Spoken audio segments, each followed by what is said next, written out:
Hello, everybody, and welcome to the PHLY Eagles pregame show. Bo Wulf, Jamie Lynch here in studio. We will be joined in a little bit by Zach Berman, who is on the scene at MetLife Stadium as the Eagles prepare for the regular season finale against the New York Giants, a game in which they have an outside shot of earning the 2 seed. More likely, they are expecting to go to Tampa Bay next weekend. But for them, this game is about, can they look like a functional team again, Jamie? Great question. What is your level of faith that can happen? I hate myself because this week You got suckered in by A.J. Brown, didn't you? No, because I think what he said was actually, there was a little bit of like, whoa, Okay. you guys just, I think he kind of said the team doesn't believe in the play calls. Okay.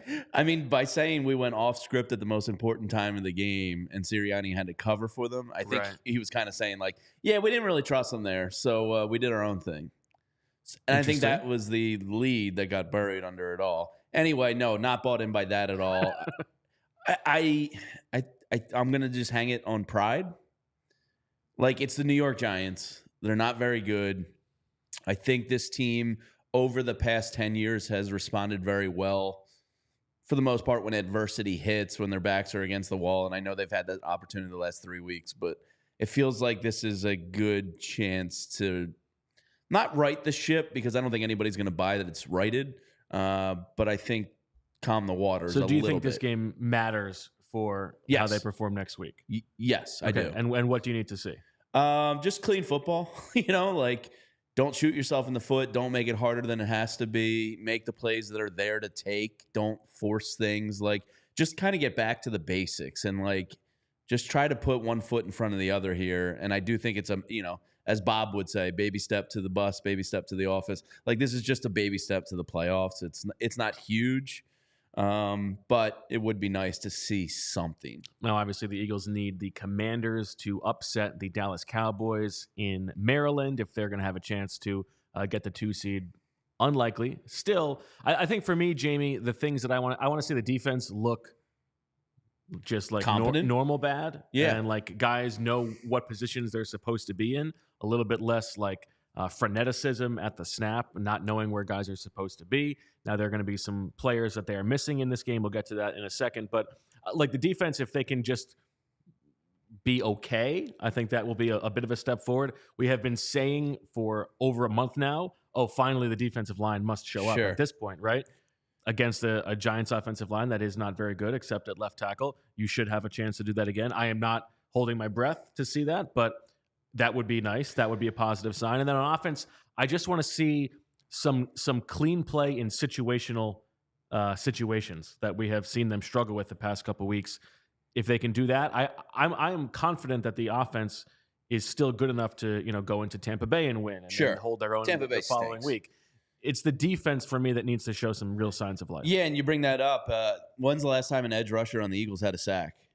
It's been a long time. I think it was the Dallas game. I think we're going on 3 games now, if I'm not mistaken. That's just off the top of my head here. But like Haason Reddick and Josh Sweat. Sweat doesn't have a sack since the Cowboys game before the bye. I don't understand what happened. I saw the stat this week that they're like 7th in hurries in the NFL, the 2 of them this week. It's like, well, great. You got to convert some of those. It's been a long time since the defensive line has done what they're paid to do or invested in to do. So you want to see that today. Obviously, the inactives have a little bit of an effect on that line today with, I think, maybe one of the best players on the line this year. But Reddick, I was going to take him in my best bets to get a sack today, because does it really feel like this defensive line is going to go 4 or 5 games without an edge sack? Well, it does feel like, after having to drop into coverage like 7 times last week and all the talk about it last week, it does feel like I would think they're going to let him loose in this game. That's just Matt Patricia getting pantsed, right? If he's allowing Jonathan Gannon to dictate Haason Reddick, absolutely dropping into coverage, Matt Patricia is horrendous. Horrendous. I'd give the job back to Sean Desai this weekend. So would I, but we're not running an NFL team here. It is hard to argue. Like they made that switch, and it has obviously backfired, but they made that switch with the anticipation that you would have some runway to like adjust to Patricia calling things, because you're playing a bit of an easier schedule than the teams that Desai got blown out by in the previous couple games, and they have been even worse. Way against, worse. Drew Lock and half of Tommy DeVito and half of Tyrod Taylor, and then last week Kyler Murray, than they were against pretty much everybody else except for that one Niners game. And so it has not gone well, but we will see what they do in this game. As you said, on the inactives front, the Eagles, we expected they were going to be without Darius Slay and Devontae Smith. Those guys are, in fact, inactive. The two other starters who are down for this game, DeAndre Swift, who reportedly has an illness, is not playing in this game. And Fletcher Cox, our dear friend, the colleague of ours, is inactive in this game. We talked to him on Tuesday about, would you want to rest? And without saying yes, you could sort of read it on Fletcher's face that, yeah, he wouldn't mind some time off. Tyler Steen is down, and Tanner McKee is a third quarterback. I'm a little bit surprised about two interesting Steen, ones there. because if you're signaling that you're ready to pull guys on offense in this game, now they have three other backup offensive linemen active, but you're probably going to want Kelsey and Lane Johnson out. I would think that it'd be a chance to get Steen some reps instead of giving them to Jack Driscoll or Sua Opeta. But I would also think, if not that I'm a Tanner McKee guy or anything, but if the Cowboys are up 30 at halftime, I want to see McKee. Why even put Mariota out there? You know what I mean? Like, what do you that is the thing that we don't want to talk about in this game, is that MetLife Stadium turf. Horrible. Notoriously bad. This is the second time the Eagles are going to have to play on it this season. We will see if they can make it through unscathed. But with that in mind, we bring in now Zach Berman, who is on the scene at MetLife Stadium. Zach, looking sharp as always. How are you, my friend? Doing great. Good to see you guys. I feel like that's a very well-starched collar. Looks like a sharp collar. Yeah. It's the angle you have makes it look like very tall, borderline Colangelo-ian. I've never been called tall before. It's a normal collar, so find a new slant, bro. Okay. Thank you very much. How are you, Zach? How's the mood at MetLife Stadium? I loved the tweet from Dave Zangaro that the stadium opened a decade ago and it still has never seen sunlight. It does feel that way anecdotally. It looks that way. Yeah, I always enjoy coming up here. Right, I have fond memories of covering games at MetLife Stadium, and it was easy to get up here today. The earliest I've been to a game this year, probably no traffic on the turnpike, no traffic getting into the parking lot. Stopover I thought you were going to do. Yeah, it was pretty ugly, the weather yesterday, right? Okay. So I thought the drive would be a little better today. I was chasing the weather. But here today, it's shots not fired sunny, at Jenna. but it's Didn't not want bad. to spend a night with Jenna. At Jenna's apartment. Yeah, that's my sister. For all those who aren't on the inside here, okay, let's be crystal clear about this stuff. You're gonna get me in trouble here. So in any event, excited to be here. Was fun tracking these early games today. It's like DL fun to do scoreboard watching. There's all these different scenarios. Carolina has 2 touchdowns taken off the board.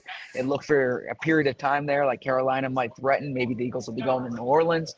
As it turned out, Tampa Bay holds on in an ugly win over Carolina. So if the Eagles win today, or if they lose today, no matter what happens here, if Dallas wins, the Eagles go to Tampa Bay next week. So Zach, sorry, Bo. No, go ahead. So Zach, how much in your best estimation here is Nick Sirianni, the coaching staff, going to be weighing the halftime scoreboard when you bring up scoreboard watching? Because not only is there soon to be nothing to play for, but you top that with MetLife Stadium field, you would think it's something. There's a good chance we're seeing Marcus Mariota and some guys today. Yeah, I do think that's a possibility, depending on the result in the second half. My understanding throughout the week and toward the end of the week is that the Eagles are approaching this to try to win the game. They think you need to carry momentum into the postseason. That was a similar sentiment to what Detroit was saying, right? Now, Detroit, there's an outside chance at the 2 seed if Dallas lost. But as you saw in that Detroit game, Sam Laporta gets hurt. And we don't know the nature of that injury, but it's the exact scenario you're discussing, right? So is the idea of momentum more important than the idea of keeping your guys healthy? I think while there's a tangible chance of getting that 2 seed, of winning the division. The Eagles will have their starters out here, but I do imagine there will be scoreboard watching as the game progresses. Well, it's interesting, Zach, because it is a little bit in conflict with what seems to be their general organizational philosophy of prioritizing rest. You know, the training camp like looseness that they have, the Wednesday walkthroughs throughout the season. It is an organizational priority, and so it's a little bit interesting. Although obviously, those of us who watched or were here for Friday's show with Daniz understand that there are still real implications for this game. It is a meaningful game, even if it's a long shot that the Commanders could win. Yeah, and I really think that's the impetus more than anything else. I don't think it's the momentum thing. I think that becomes a fun talking point, and they probably imagine it could resonate with the fan base, right? There's a certain pride component. You think of Chip Kelly, we're from Philly and we fight, right? That type of thing. But you shouldn't listen to what they say. You should watch what they do sometimes. And back in 2021, right, they sat their guys in that week 18 game. They go down to Tampa. They lose anyways, but their priority that day was health. Yeah, I think that's right. I think that really just means that it's not about the momentum for the most part, but there are things that they want to see. And so with that in mind, Zach, what are the things that you think would be important to see in this game for the Eagles?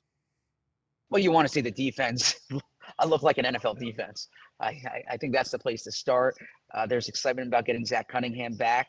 So Zach Cunningham returns during pregame warmups. He was out there with Nicholas Morrow, now with Shaq Leonard. So maybe there's a rotation, but if you're looking to see the Cunningham-Leonard combo, it looks at the start like Cunningham-Morrow. But you want to see them stop the run. You want to see them play with a degree of physicality. You would like to see the pass rush get home against an offensive line that is very vulnerable, allows more sacks than the rest of the NFL. The thing, as I say this, is it's the same thing we were talking about last week. It's the same thing we were talking about the week before that, right? So yeah, you want to see the defense more than anything else. I know that there is some concern about like the offensive play calling and whatnot, but this is an offense that scored over 30 points the past 2 games, right? You want to see some offensive momentum, but they've been showing that. So I think it's more the defense that I'm most curious to watch. So Zach, on that, the offense, the defense is clearly the bigger issue here. But according to Jay Glazer, AJ Brown called a team-only, player-only meeting last night, and one of the quotes that came out of it was, "We have to start believing in our coaches." It sounds to me, what do you think they're doing this time? Laser tag, roller rink, another escape room. I don't know, but that doesn't sound all that promising about the belief in the offensive play calling here down the stretch. Yeah, I saw that. I'll try to get some more clarity after the fact. I think whenever you're struggling, there's always discussion about where the ball's going or how they can allocate it. But I would think overall, the offense has shown momentum here, right? The offense these past 2 weeks has moved the ball. It could be the overall sentiment of the coaches too, right? Like believing in what they're saying, everyone being on board, everyone being on the same page. But I've actually found, and again, you can't read too much into 45 minutes we're in there as reporters, but I found this team to be a little more, or I should say a little less tight this week than they've been in previous weeks. Whether it was AJ Brown talking, whether it was specifically the words you heard from Jordan Mailata elsewhere in the locker room, I found this group, maybe it's a little overcorrection. It's like, all right, we're being told not to be tight, so let's try to seem as loose as possible.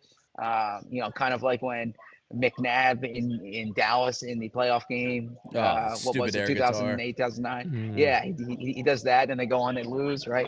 So, I thought Jason Kelce put it well when Jason Kelce was asked this week, are you guys have like your swag back, like that kind of thing? And he's like, I'm not going to say any of that. We have to go prove it on the field. And that's where I am with this team too, is we've spent so much time talking about body language and hidden meanings to things.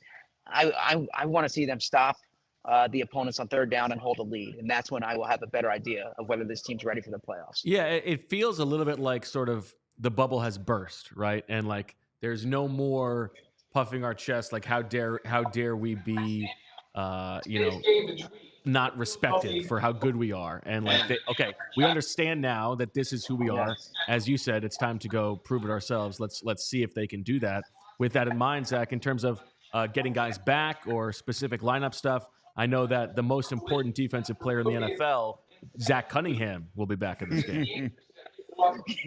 Yeah. I don't know if you can hear behind me. This is a very loud PA address in the press box here. Yeah, we can hear it. So you'll probably you'll probably hear all the inactives about to be read out. Zach Cunningham is not one of those inactives. Zach Cunningham is back. The Eagles are eager to see what he looks like on the field today. There is thought that he could help stabilize the middle of that defense. He provides a certain physicality that they'd like to talk about. So I think it helps. I don't think that's like the big determining factor. It'd be one thing if they were missing Haason Reddick or Josh Sweat or Jalen Carter or Fletcher Cox, right? But I don't think Zach Cunningham is the difference between this defense making a run and this defense not making a run. What about in the secondary? What are you expecting there? I know that Bradley Roby is active after being inactive last week. Yeah, so I'm expecting to see Keely Ringo and James Bradbury as the starters, Avonte Maddox in the slot. But Avonte Maddox, he's wearing a brace.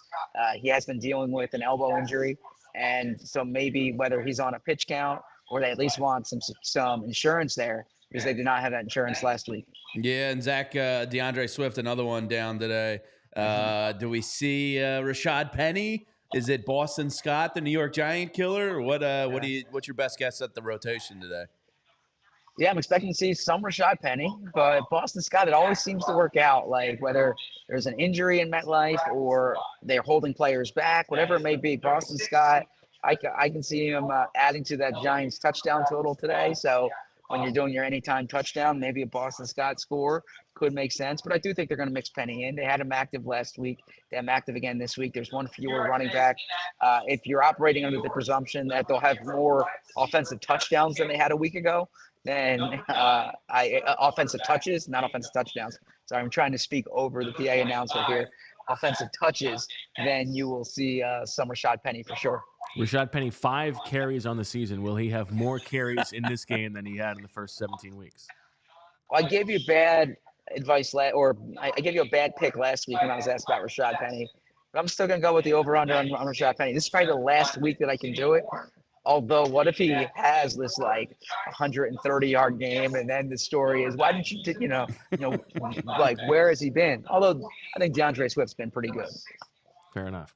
All right, Zach. Any final thoughts as we prepare here, and how's the spread up there? We know it's always classy. Yeah. So, well, the spread part, they had like a make-your-own burrito type station. But they also had prepared sandwiches, and in those among those prepared sandwiches was a chicken cutlet. So, Ooh.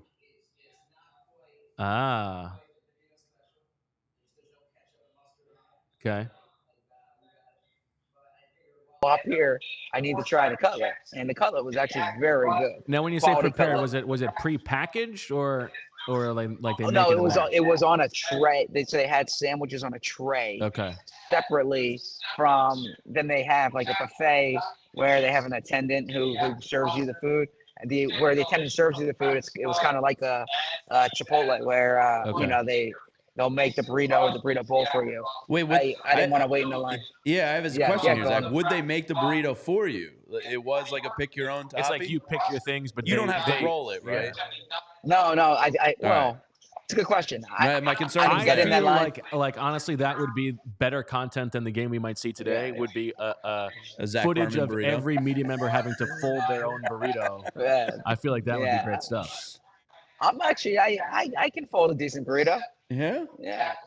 I'm not very good at it. Look at you coming up with off-season content ideas. No, well, I used to. I mean, I started the sentence.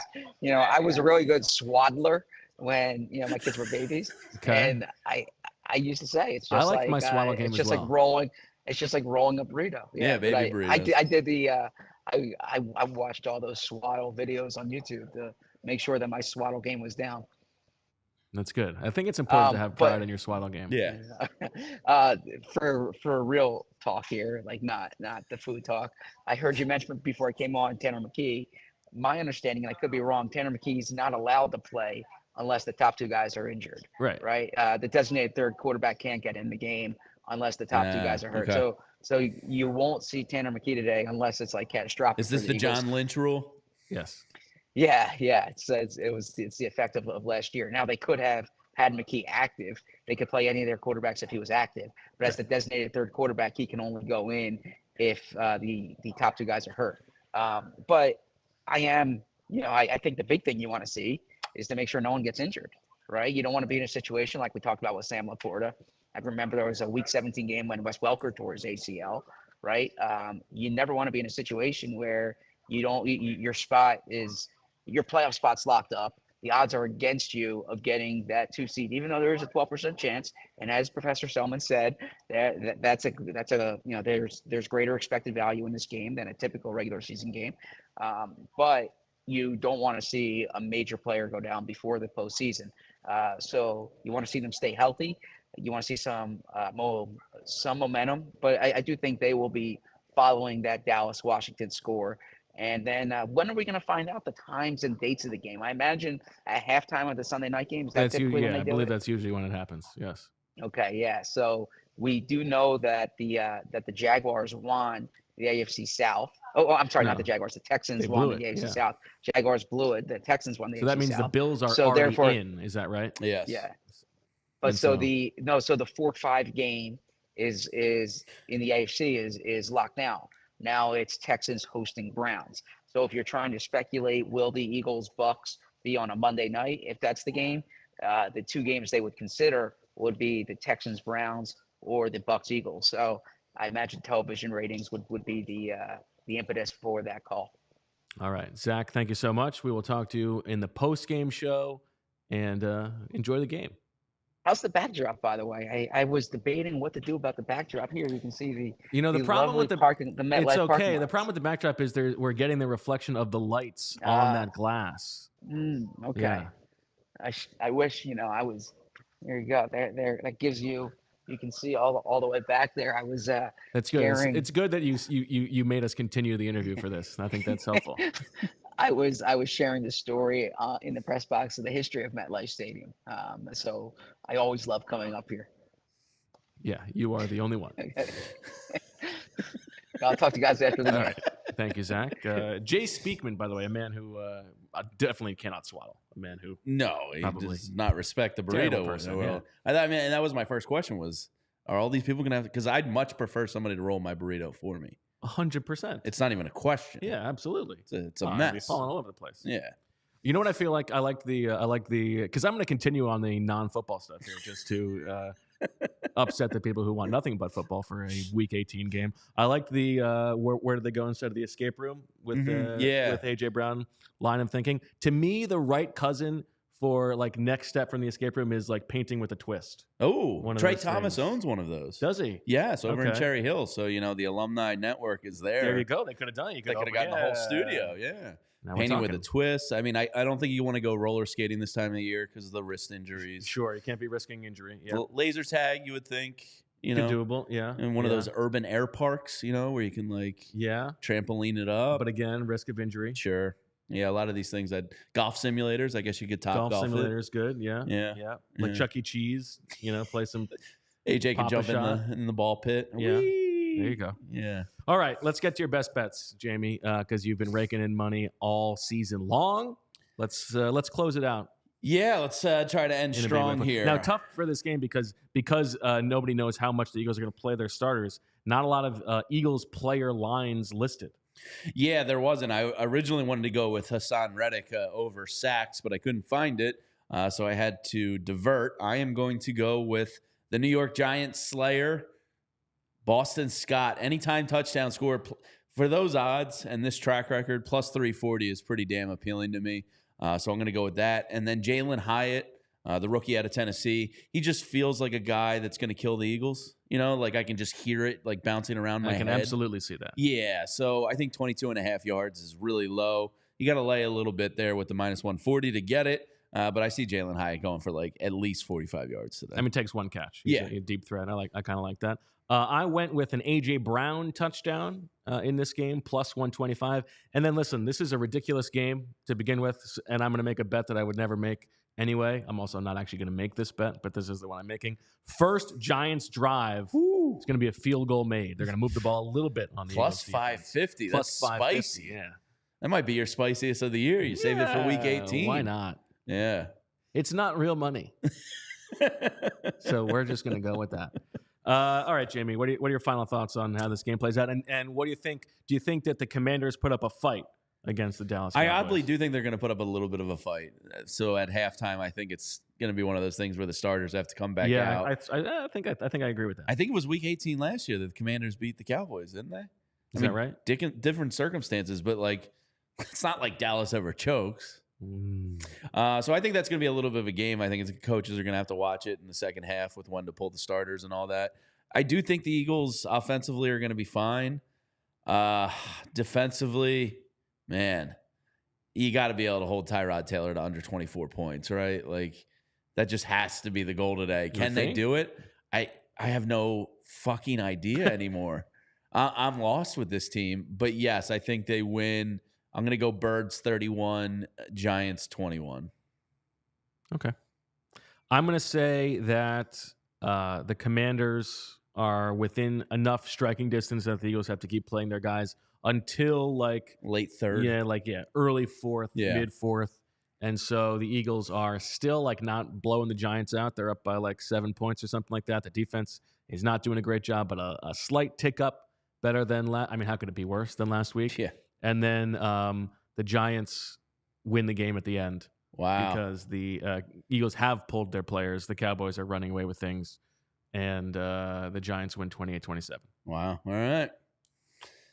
Or the Eagles win by 30. I think it's more likely the Eagles blow them out than play a close game. And it doesn't make any sense.